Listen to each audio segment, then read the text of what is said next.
what's up? Hello, my name is Emma and today I am going to be giving you guys my spoiler-free review of What I Lost by Alexandra Ballard. As a note, I apologize for the AC being on. I am under so many hot lights right now. I gotta do what I gotta do. What I Lost follows 16-year-old Elizabeth as she has entered an inpatient treatment facility for her anorexia. Elizabeth enters Wailing Fields not thinking that she's all that sick. She thinks she's just gonna spend a few days there and then she'll be able to go home and continue with her previous behaviors because she doesn't think that what she's been doing has been that detrimental to her. Elizabeth also has a really strange relationship with her mother, who is also very weight conscious. That plays a lot into her own personal experience. While Elizabeth is at Wailing Field, she starts receiving anonymous packages who she has an idea of who they're from, but she's not entirely sure. And it really is a book all about Elizabeth coming to terms with her anorexia and focusing on recovery. I loved What I Lost so much. It is absolutely my new favorite book about eating disorders that I would recommend above all else. It is that freaking good. This book has so much quality eating disorder representation, and that's honestly what the majority of this review is going to be. I'm literally going to be rambling about why this book has such fantastic eating disorder representation. As somebody who has also suffered from anorexia and is in recovery for the past 6 years, this book means so much to me. It's going to mean so much to so many other people, and I'm so excited to share my thoughts on it with you guys. Again, this review is spoiler-free, so you don't have to have read What I Lost in order to listen to my thoughts, but I do want to place a very obvious trigger warning for eating disorders on this book as well as on this review, because I'm going to be talking a lot about eating disorders as a result. Specifically for the content inside of What I Lost, I would place content warnings for things like anorexia, disordered eating habits, specific weights, calories, and just all around specific behaviors relating to an eating disorder. So if that is something that you do not believe you can handle at the moment, please put your mental health first. Focus on your own personal recovery and getting yourself to a place where you feel stable and confident, and then pick up What I Lost if it's something that still interests you. But I wanted to put that out there right in the beginning because I find that to be so important. Related to this book and its author, one thing that made me really happy was after I had read the book, I was on Alexandra Ballard's website, which I will link below, and she had a whole page dedicated to resources for people dealing with eating disorders, and that just proves to me that this is somebody who genuinely cares about the topic they are writing about. Alright, so fast forward like a month after I filmed this review initially, I just recently found out that What I Lost is technically an own voices novel, meaning it is a book about a main character with an eating disorder, and the author herself has also battled an eating disorder. Alexandra Ballard wrote a really amazing post on how she had to explain her eating disorder to her young daughters as this book is coming out. Although I did not know this while reading, it was very evident to me from the beginning that this is a book that carries a level of authenticity and truth that is totally absent from a lot of other novels dealing with eating disorders, and I can't tell you how happy I am to be able to promote it as an own voices mental health novel, and that Alexandra is in recovery now and she's doing great for herself. So I just needed to add that because I think it is so important to recognize when authors channel their own experiences into writing fiction for young teens. It's fabulous. Just continue with the review. And just on the exterior of this book, I do want to talk about the cover because personally I do love this cover. I think it is so beautiful. I love the graphic on it, but I do have a bit of a problem with books that focus on eating disorders that have things on the cover like food or tape measurers or like utensils and plates and such. I think it is just like a not great decision. There are so many things in this book that I think would have better represented it on the cover as opposed to just a piece of food to say this is a book about eating disorders. I find that decision a little bit tasteless, and I understand that is something that usually has to do with the publishers, especially in regards to a debut novel, but I definitely think we need to start getting some more sensitive covers for books about eating disorders because that can play a huge role in the reader's experience of that novel. As a warning, this is going to be a really long review because I have so much to talk about. So this summer I have been interning at the National Eating Disorders Association, which is an organization that is very close to my heart. I am currently raising money as a part of their Need a Walk I'm participating in this October. So if you would like to donate or just share your support in sharing my page, I will link that below because I think it is such an amazing cause and I would love it if some of you were able to contribute. While I had some downtime in my internship, I had realized that Fierce Reads had released the first 5 chapters of this book, and I knew it was something that was already on my radar after talking about it in my 2017 mental health releases video. So if you want to check that out, I'll link it below as well. But I read all first 5 chapters in one sitting. It was amazing. I knew I had to read the book in full immediately, so I ran to a bookstore and I read it so quickly. It is so great, such a powerful novel. I cannot tell you how much I am in love with this book. From page 1 of this book, the very first sentence mentions lanugo, which I don't even know if I'm actually pronouncing correctly, But nobody talks about Lanugo in eating disorder books. I was so happy. And nobody ever talks about it as one of the less desirable parts of an eating disorder. And I was so happy that finally someone mentioned this very real part of dealing with an eating disorder. Like at that moment, I knew I was in for a ride with this book, full of accuracy and truth about eating disorders. One of the first things I do want to talk about in this book is the inclusion of triggering content. Like I said, there's a lot of weights and calories and like specific behaviors included that I find could be very harmful to somebody with an eating disorder who's currently reading this book. Like I am in recovery, I'm very privileged that I'm able to read these books and not get too triggered. Somebody who is not in recovery, somebody who is just starting to develop their eating disorder, or somebody who is in the midst of it, like they may not benefit from it the same way I have. Not only just from having my internship at NITA, but I've learned so much from reading books about eating disorders as to why it is so harmful to include things like calories for specific foods or specific weights. A prime example of this, like I literally could not give you a better example of why this can be harmful if I tried, is that in the beginning of the book, Elizabeth is talking about a coffee cake muffin from Dunkin' Donuts, and she says the amount of calories that are in it. As I am reading this book, as someone who is suffering from an eating disorder, while I'm eating a coffee cake muffin from Dunkin' Donuts. After I have spent months trying to forget the amount of calories in that coffee cake muffin so I can enjoy it, it is there on the page and it is looked at as something that is disgusting, and I'm just here like, how dare you try and trigger me? Obviously that's not the intention. I just think a lot of authors focus on the fact that like we need to be so specific and we need to truly show what it's like to have an eating disorder, which you can do without giving us everyone's size and weight and specific calories and specific behaviors. Like it's fully possible to have a great book about eating disorders without the inclusion of that. It's just specifically in the beginning of this book, I think things are extra triggering because everything is triggering to Elizabeth, which totally makes sense. But I would have liked it if there was like a little bit less on specifics and numbers and stuff, like the rest of the book does flawlessly. At the very beginning of this book, when Elizabeth is still getting adjusted to Waylingfield, she is starting to eat substantial food for the first time in months. She's in the refeeding period, which is what it's referred to, and at some point after one of her meals, she vomits up because her body is not used to processing food. She wasn't intentionally trying to purge, which is another part of certain eating disorders, but her body physically couldn't understand the concept of food because she had been depriving herself for so long. That is personally a huge part of my recovery that no one has ever really mentioned before. I didn't know that other people went through this as well. I had missed so much school in the first few months of treatment because my body was so deprived from food and it didn't understand how to process nutrients, so it would immediately come back up, and I just felt so identified in that moment, and it was really, really amazing. There's a lot of great lines in regards to eating disorder recovery in this book. One of my favorites is in the very beginning when Elizabeth is still just there and she's talking with her roommate and they're talking about the fact that they're stuck here and in treatment. And so Lexi, who is Elizabeth's roommate, asks her, "Do you want to get better?" And Elizabeth ponders for a moment and her response is, "If I have to gain weight, I don't." If there is a way to sum up recovery from anorexia in a sentence, I think that's it. It is such a true statement, and definitely throughout the book, we see that this is not something that Elizabeth truly feels, and she really does want to get better.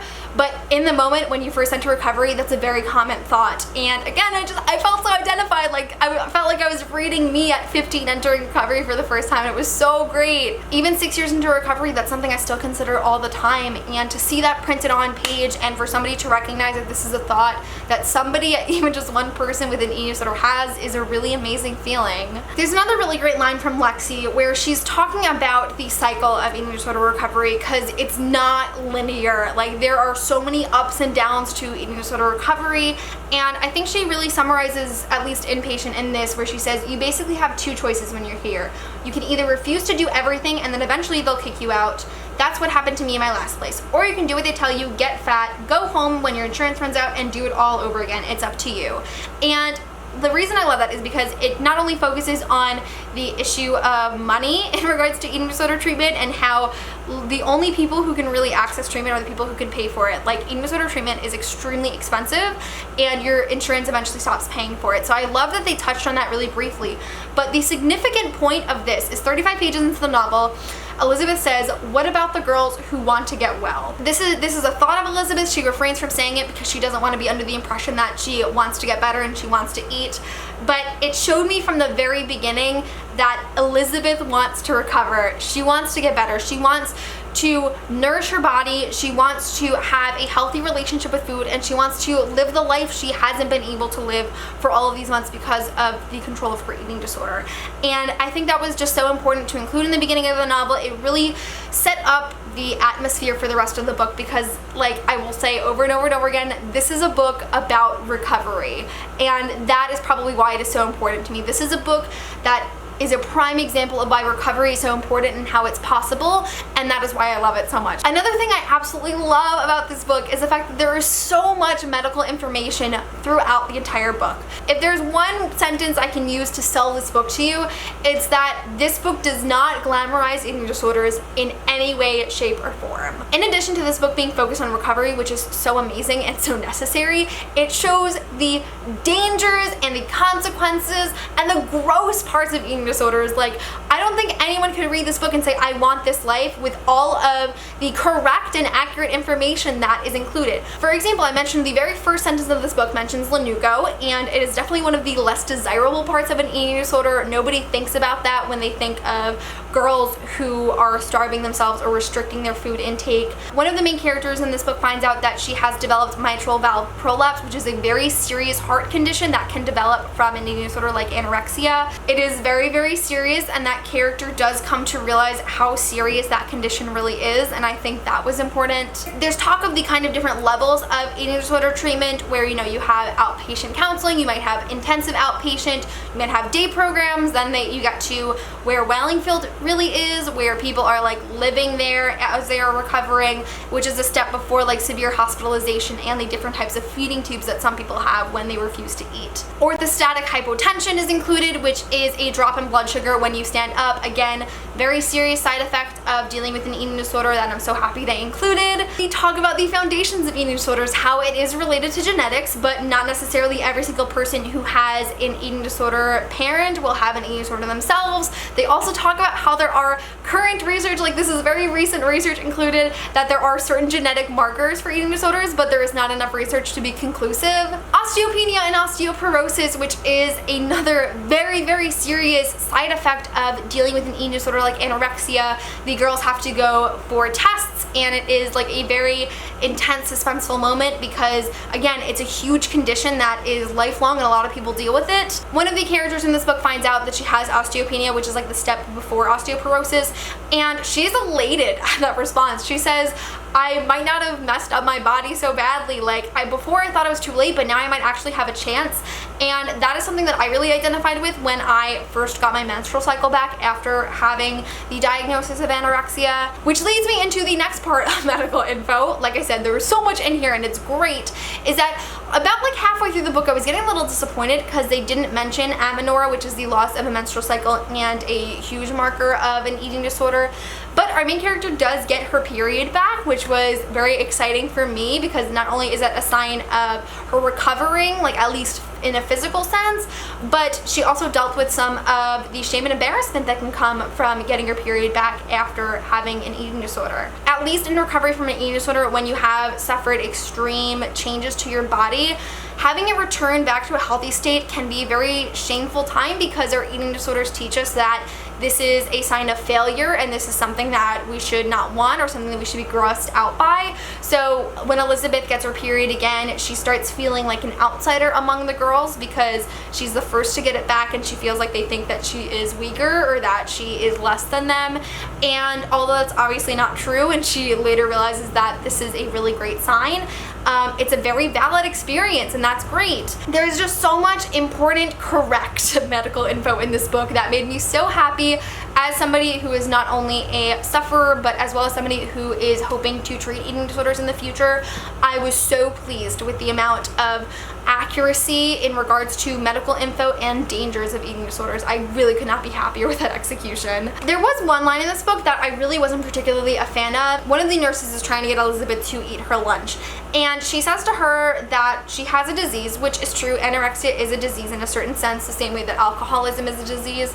But she says that food is her medicine and food will cure her disease, which I personally have a problem with because I think that concept feeds into the idea that the way to solve an eating disorder, the way to cure yourself, is to eat, which is so untrue. Food is obviously extremely important, you know, it allows our body to do amazing things, but I would never consider it the medicine that cures eating disorders. If there is anything that fills that role, I would say it's therapy and actual treatment. So I do wish this statement was a little bit more challenged and made known that like this isn't true and you can't just eat yourself better.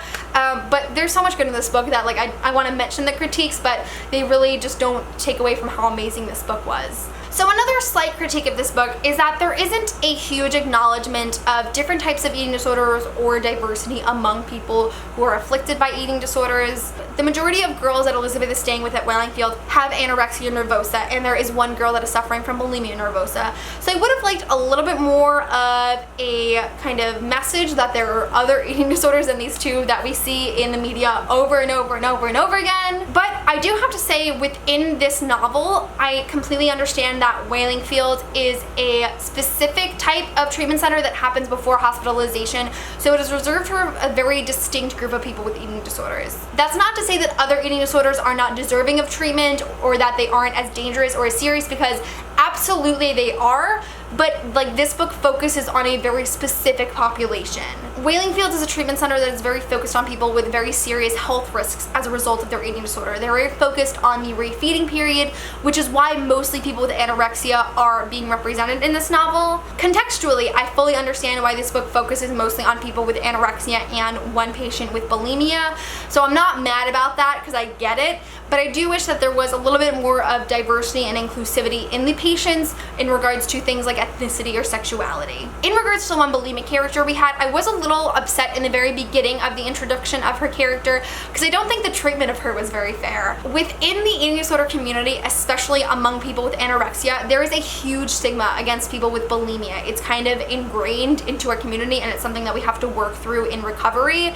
So I was upset with the way that other people in the novel were maybe treating Margot at first, or the way that she was just being presented in the novel. Throughout the novel, that totally changed. Like, Elizabeth reaches out to Margot very early on, even if Margot is not as responsive back, but eventually Margot really does become a huge part of this community among groups of these girls who are all suffering from an eating disorder, and in the end, the execution was great. I was just a little bit upset at the introduction of her character. You know, speaking of the fact that we have all girl patients, there aren't any male patients at Wallingfield at the moment, which does kind of feed into the stereotype that eating disorders are a women's mental illness, which is totally untrue. But at the very beginning of the novel, Elizabeth does ask if there are any male patients in her ward, and the nurse replies with, currently there is not. They stay with the other branch of the hospital in regards to other mental illnesses, but it is made clear that they are aware of the fact that the rate of men with eating disorders is rising, whether that is a result of more men actually suffering from eating disorders or just more of them being diagnosed and reporting their habits.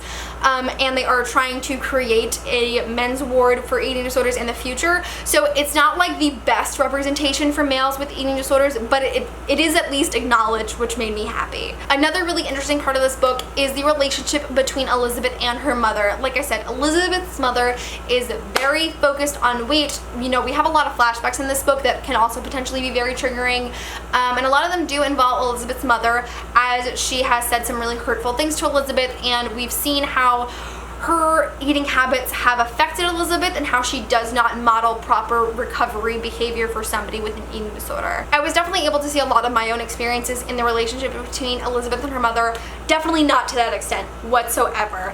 But I think it is very important that people see the influence that family members can have on people with eating disorders and what they need to do better in order to help this person recover. It was just really interesting watching how Wallingfield affected Elizabeth, but how it also impacted her mother and father. Like, it was a really interesting dynamic that I think should be represented more. I'm so sorry this review is so long, but I really just cannot stop gushing about it. Another part of this book I loved is that it is very clear that Elizabeth loves food. I am so sick of this stereotype that people with eating disorders like anorexia don't like food. That is not true. We love food, we just don't always let ourselves eat it. just the distinction between, it's not that Elizabeth doesn't like food, she loves certain foods, but she hasn't allowed herself to eat them for some time. Like, that was really validating. Another really important acknowledgement in this book is the fact that eating disorders are not a choice. This is not a lifestyle or a diet. It's not something we can turn on or off. It is something that we are compelled to engage in. Like I said, it's a disease. It's not something we have control over. But the author does make a note, which I totally agree with, is that we make a decision to engage in that first behavior. You know, whether that is the first time you decide to purge, the first time you decide to binge eat, or the first time you decide to skip a meal. Like, that itself is a conscious decision, but the rest of it, the way it takes over our life and all of the actions after that, once we get addicted to this behavior, that's not our fault. That's a result of our eating disorder. And that is, again, really, really important, because it shows it's not something we have control over. It really isn't. So that was really important to me as well. Just everything in this book is so great. The main thing I want to focus on about this book, you know, not even just that it has really great representation for eating disorders, is the fact that it is so focused on recovery. You know, like, a lot of books about eating disorders, they have a huge chunk of the book devoted to showing what it is like to experience an eating disorder, which is great. But at the very end of the book, when the character just starts to get help and realize that they are in danger, that's when it ends. And I have a problem with that, because it doesn't really show that recovery is possible or that it's something people can actually achieve. What I Lost does that perfectly. All throughout the book, we have Elizabeth and the rest of the patients in Wallingfield. You know, we really see their journey with recovery, starting from when they don't want to get better and when they are really resentful for treatment, to them starting to take the first steps on their own, to really being motivated to get better and realizing how much of their life they have been missing because of how their eating disorder has impacted them. And like, the main point of this book really is recovery, and that is so amazing. It just means so much to me that there is a book out there for people with eating disorders, whether you can read it right now or you need to wait until your mental health is more stable for you to delve into the content of this book.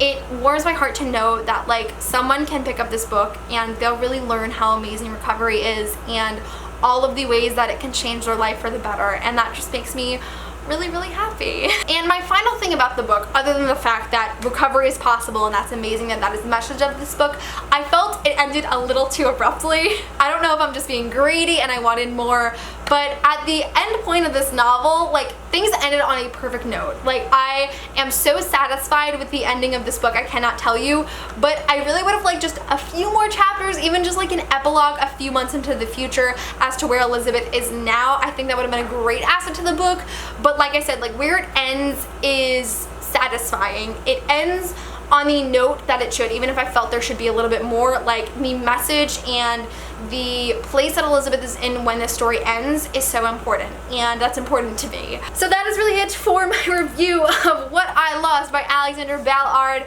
Oh my goodness, I'm so sorry this review was so long, but I had to gush. Like, if you've heard me talk about this book, I think you understand why it's so long. I loved this book so much. It is at the very top of my list of mental illness recommendations. It is #1 on my list of recommendations for people with eating disorders, given you can handle the content, but I would also recommend it to people who are family members or loved ones of people who are suffering, or if you're just looking to learn about eating disorders more in general. Like, this is a fantastic YA fiction book that shows you what it is like to suffer from an eating disorder and how it is possible for someone to recover. I cannot express to you how much this book has meant to me personally. It is just such a powerful novel with the most important message that I could possibly preach to you guys, and I think it is so amazing that this book exists, and I can't wait to see all of the good that it does, because I truly believe this book has the ability to do good in the world and to impact others in a positive way. If you have read What I Lost, I would love to know your thoughts below, because I definitely need more people to gush about it with. But if you're also interested in reading What I Lost after this review, I would also like to know, because I'm so happy I'm able to recommend this book to you guys. It's not just the fact that I loved it, like, I am genuinely elated at the thought of people picking up this book and it meaning so much to them in the way that it has meant to me. So I loved What I Lost. Please pick it up, support this book, because it definitely deserves to be a widespread novel about eating disorders in the YA fiction genre. It's fabulous. Please read it. I'm gushing too much. I'm done. That is it for this video. Thank you guys so much for watching, and I will see you soon for a new video. Bye!